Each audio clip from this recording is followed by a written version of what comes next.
So I've just come out of work. I'm racing against the sunset once again. It's just about still light enough outside. But I just wanted to introduce this vlog and let you know that I have a couple of challenges left for this week of reading, this final week and tiny bit of November. I can't believe how quickly this month has gone. I really cannot. It still feels like it's the first week or something, and it's nearly December, and then it will be nearly Christmas and the year will be over and goodness knows what's going on.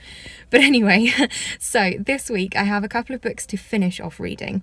First of all, I have the last of my Believathon books, which is The Wizard of Oz by L. Frank Baum.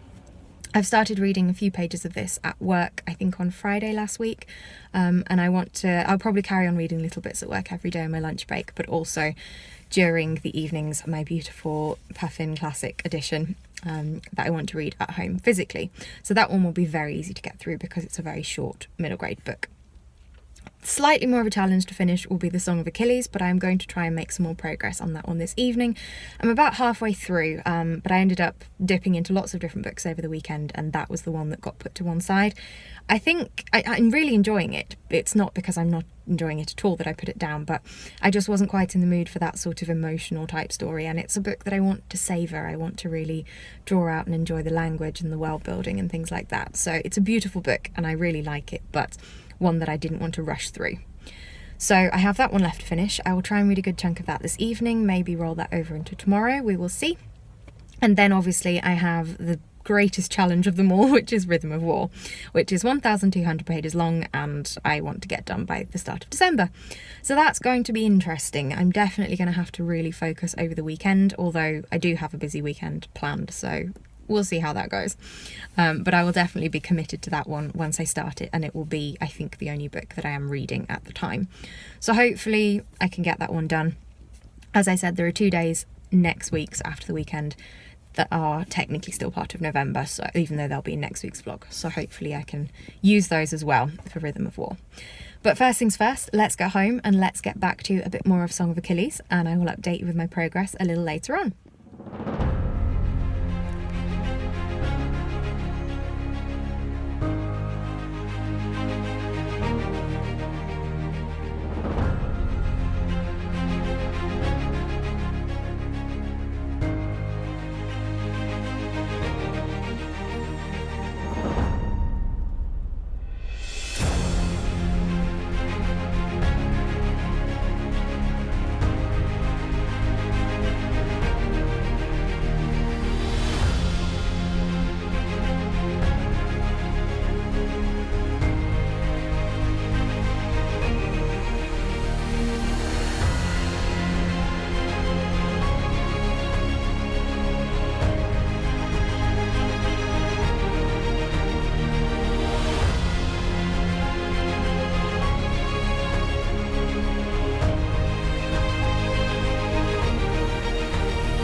Hello, so time for an update. I am very pleased to report I have now finished reading The Song of Achilles by Madeline Miller, and I absolutely loved this. I'm so glad I've read this book. It was beautiful.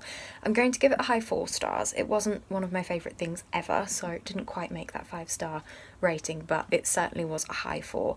Very, very strong read, and as I said, I'm just really glad I finally got around to reading this book, and I did take the plunge and run the risk of it being very, very sad. And it was sad, but it wasn't so heartbreakingly depressing that I would never want to read anything like this again. It was the perfect balance, really. It was beautifully written. It was such wonderful language, such beautiful character development, and the portrayal of the characters was just absolutely delightful. It had all the qualities of Circe by Madeline Miller, which I loved.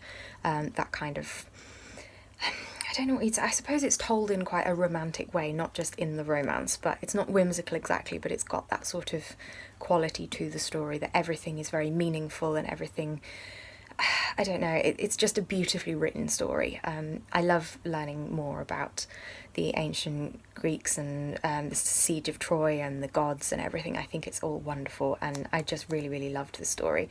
I think, so the other reason I'm not giving it 5 stars is the story wasn't particularly consistent. So one of the things I loved about Circe was that it was quite episodic. It was told as lots of little stories within one big story, whereas this one obviously is just one person's story, but it did very much have ebbs and flows in the plot, which meant that some little bits I wasn't particularly interested in, and I was kind of hurrying it along.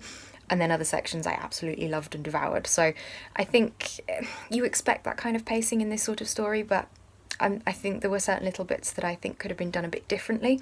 But overall, a beautiful story, a wonderful relationship. It was very sad, but the ending made up for it in that it was such a beautiful way to finish the story, even though it was sad overall. It was beautifully portrayed and a fitting end, I think, overall. I didn't quite guess either, so I was expecting the sadness, but I somehow, it's hard to say without giving spoilers, but I expected the sad thing to be the other way round, in a way. I expected something to happen to one character first, and it didn't. It was the other way around. You'll know if you've read the story, but no, I'm very, very glad to have read this one.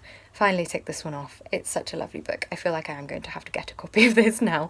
I would love to go back to it one day and just feel a part of that world again and absorb that writing and everything else. So I really hope Madeline Miller writes more of these mythology-based stories, because they're really beautiful. I've enjoyed both of the ones that I've read, and I would very much like to consume more of her writing. Hello, so I'm very pleased to report that I have finally finished my last Believathon prompt, that being The Wizard of Oz by L. Frank Baum. This beautiful little edition I've thoroughly enjoyed reading, and I really, really enjoyed getting back into the world of this story. So it's a book that I really enjoyed as a child. It's not the best written book in itself, I don't think.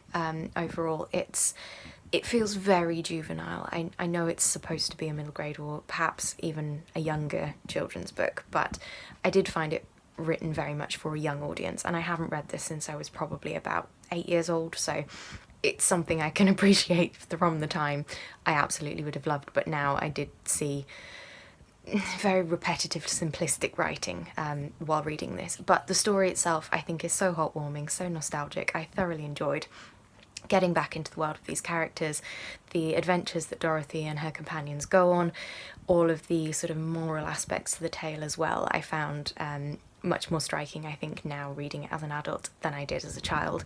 And it was just great fun to be back with this world. I really want to rewatch the old film as well now, actually. Is it from like the 30s or something with Judy Garland? I think it would be fun to revisit that one and actually visualise some of these characters again, having now reread the book and got into the story. It's just a fun book. There's not really much more I can say. It's only been a small one. I've mainly read it while I've been at work, actually, as an ebook, but I have finished off this evening with this physical copy, which I love, and I'm very glad to have in my little collection, my growing rainbow of puff and cloth bound classics, which are adorable. So just a quick update, as I said, to let you know I finished this. I'm now done with Believathon for the month, and I've really, really enjoyed it. Thank you, Gavin, for arranging such a wonderful readathon and encouraging so many more people to read beautiful children's books. It's a lovely genre of literature, and I'm very glad that I do carry on reading these books, even though I'm an adult and I read some very adult books at times. These are just a little burst of fun, which is a much needed balance in my reading life. And I've definitely read more middle grade and children's books this year, and have consequently read far more books for my yearly total, so definitely winning in all respects there. So I will leave this update here. I'm going to probably go and pick something else up now this evening. I still have a bit of reading left to do for this month's TBR, but this is definitely a good one to have ticked off the list, and here's to many more beautiful middle grades to come.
So I'm just back from work, from my 6th consecutive day of work in a row. So I'm feeling very tired tonight. But I just wanted to have a quick verbal update because you will have seen from the previous footage, we had snow today, which was really, really exciting. It's absolutely not what I expected at this time of year. We never get snow this early. Sorry, loads of traffic going past. We never get snow this early in England at all. It's usually about February. So having snow on the very weekend that I'm hoping to feel a little bit more festive before December starts next week was a very exciting thing. It was also kind of terrifying driving to work in a blizzard on very slippery roads when I absolutely couldn't brake. It was fine for most of it, but then as soon as I hit any kind of traffic, it became a bit of a nightmare. But we got there in one piece, and by the time I came out, a lot of it had melted, thank goodness. And even more thank goodness, because I'm actually going over to a friend's house tonight. I'm going to stay over there, so I really didn't want to be driving over there once it had all frozen on the roads and turned into sheet ice. That would not be very safe. But fortunately it's a little better, so I will head over there very soon. Sadly won't get any reading done this evening, but we'll have a lovely festive social evening. I'm hoping maybe tomorrow to go for a walk and see if there's any more of the snow left on the fields, or maybe go to a garden centre or something. I just want something that will start me off feeling a little festive in preparation for the start of Advent and December and the run up to Christmas and all the things that I'm very excited for. So I will check in with you again soon and let you know how things are going.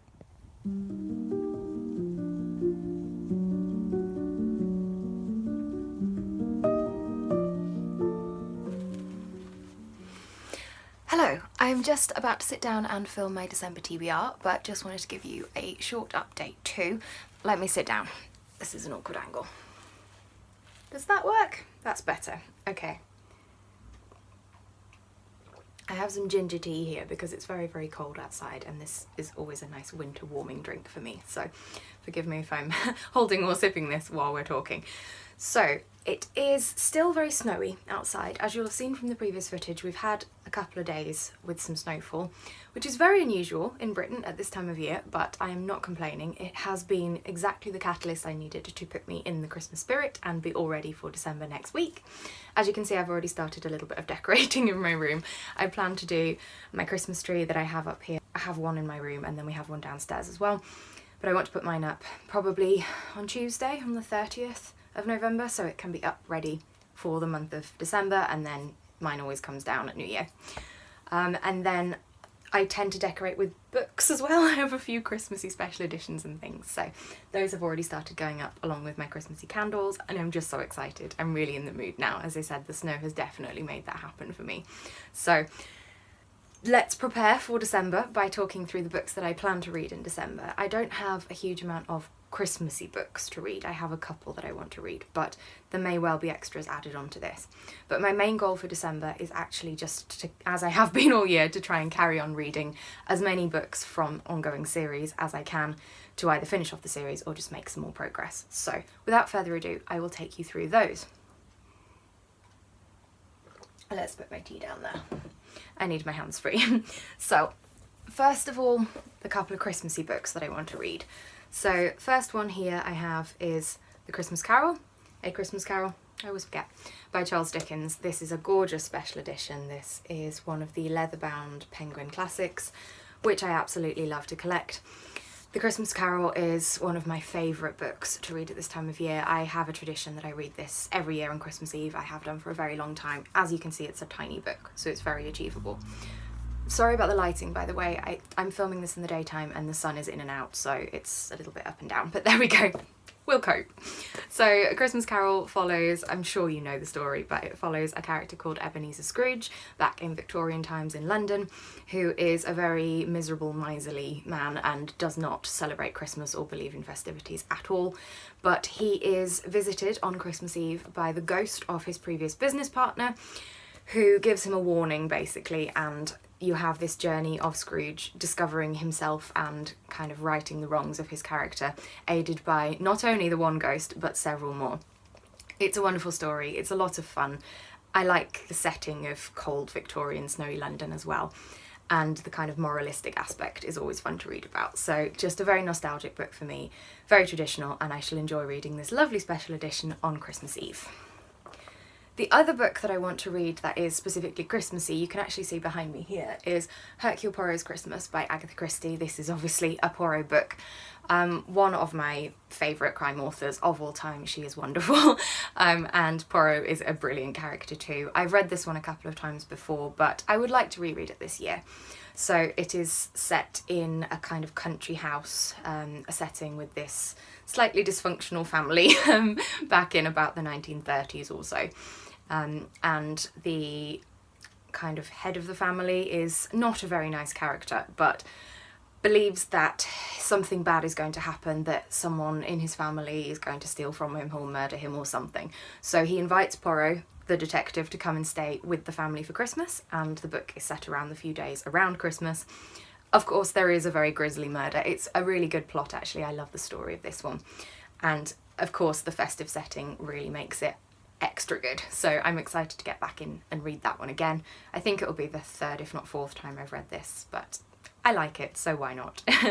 I would also like to read another Agatha Christie because I always read her books around this time of year. Cosy murder mysteries are exactly what I want around Christmas, so I think I might try and read Sparkling Cyanide. I don't have a version of this physically or audiobook, but I'm sure I can get hold of one or the other.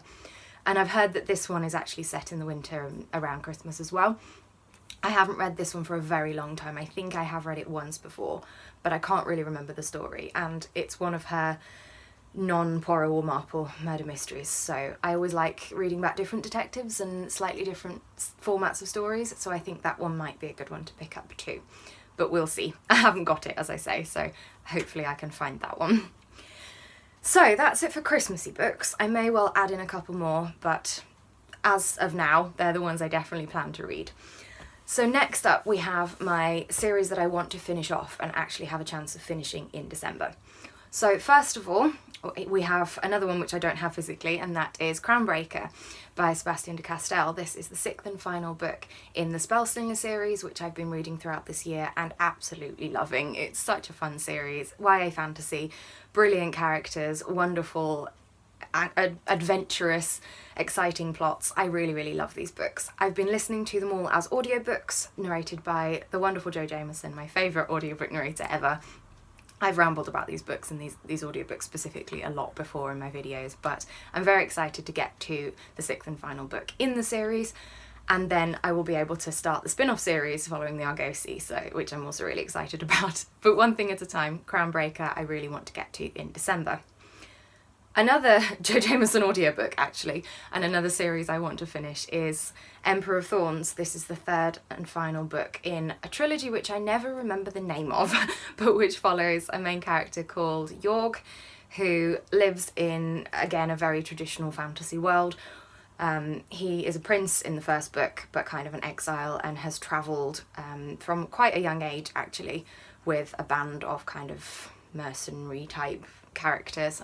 It's a grimdark fantasy series, so it is quite dark in places, but I really love the way it's written. It's very, very witty, and it also has a few interesting literary twists to it. So as well as being very stereotypically fantasy, it has a few references to our modern culture and to historical events that have happened in our world, whilst also being very much a fantasy. So it's a bit strange, but actually really clever, and I particularly enjoyed the second book. I loved the first, but I really liked the second, so I'm hoping that the series continues to get better and better, and that I love the third too. And the third and final book that I want to finish a series with is one I do actually have physically, being Column of Fire by Ken Follett. This is the third book in the Kingsbridge trilogy, which I've read the first two of already. They follow essentially events around a fictional cathedral called Kingsbridge. So the first book, Pillars of the Earth, is very, very famous. Everyone seems to know about this book. Historical fiction following basically the building of the Kingsbridge Cathedral and the people involved and the years that it takes to build and all of the trials and tribulations around that. The second book, World Without End, is set a couple of hundred years later, but in the same community, and again following events in and around the cathedral and the politics of the town. And you tend to find with these books that they all, I'm assuming this one too, start with a group of characters at the beginning who are party to some kind of significant event, and then the story then unfolds over the years of how that event shapes their lives and the decisions they make and subsequent events in the town. And it sounds very boring, quite honestly, to talk about these books, but I actually really enjoy them. I find them really interesting stories. I love Ken Follett's writing, and actually, considering they're all huge, I mean, this is another absolute chunk of a book. I think this is 900-ish pages long.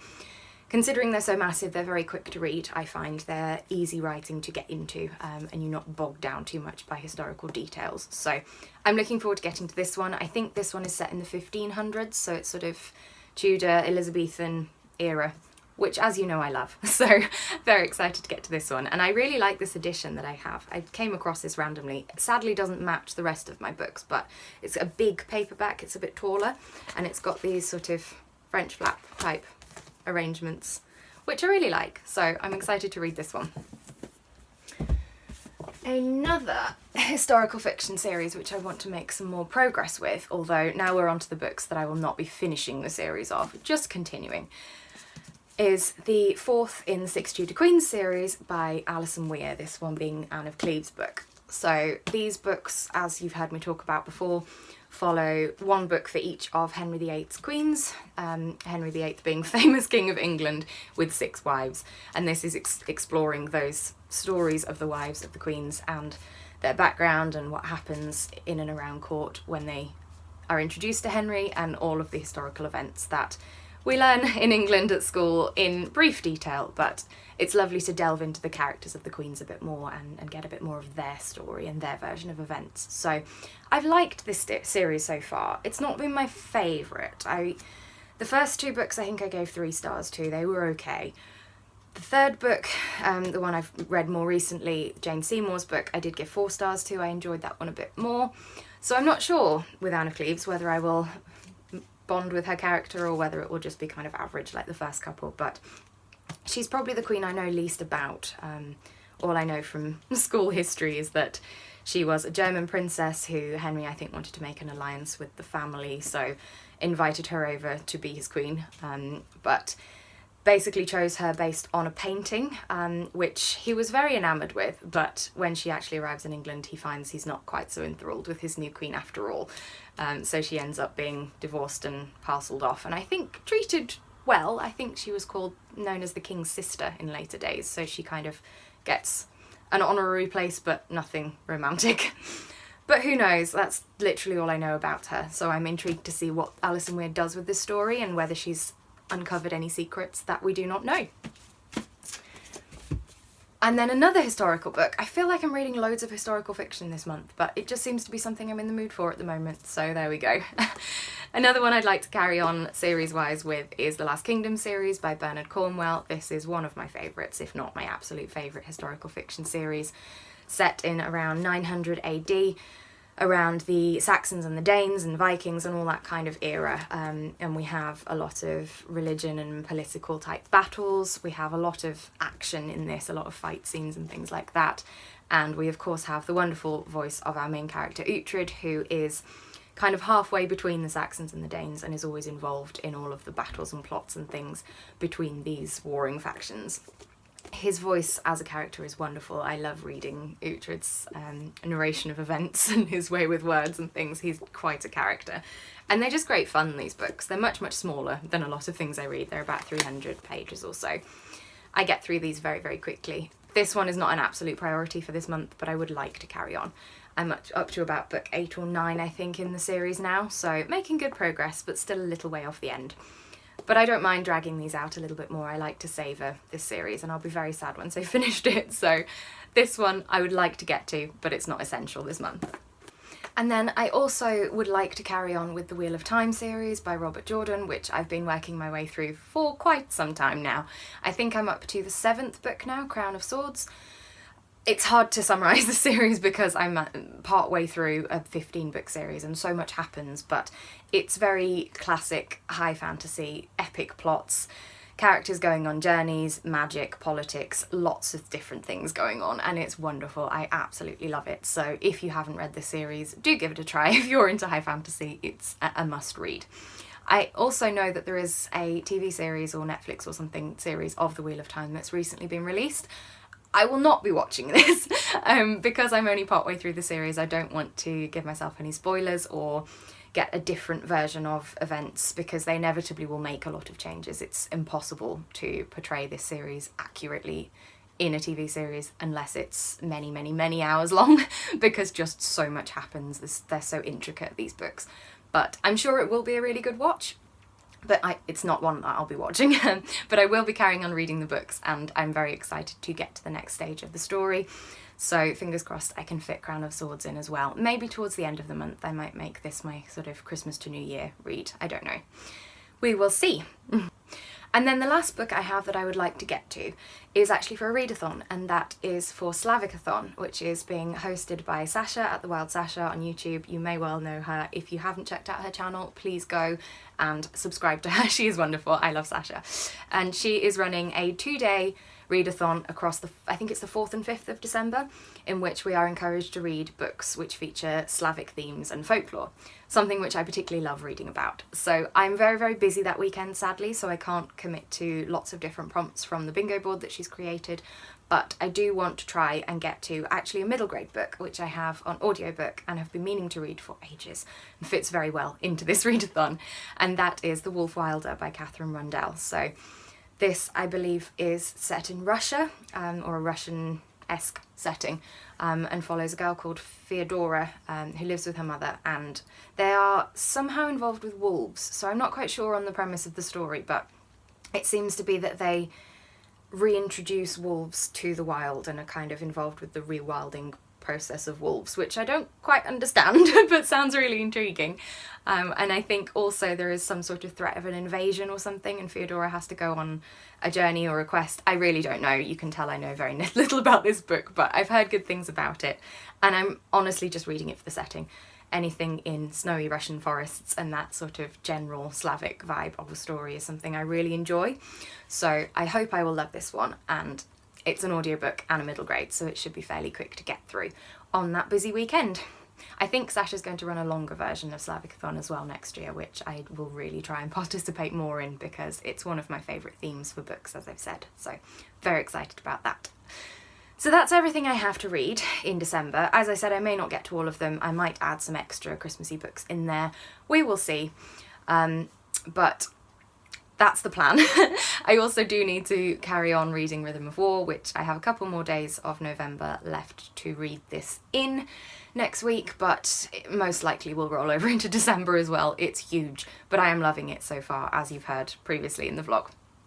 So without further ado, I will wrap this video up here. I hope you've enjoyed both the vlog and seeing some of my reads proposed for the next month. Thank you very much for watching as always. Leave me a like down below if you enjoyed it. Chat to me in the comments about any of the books I've read this week or plan to read in the coming month. What are your Christmas books, your favourites that you read at this time of year? I would love to know. And please consider subscribing if you'd like to see more content from me. It really, really means a lot. I will see you again very soon in the new video, but goodbye for now.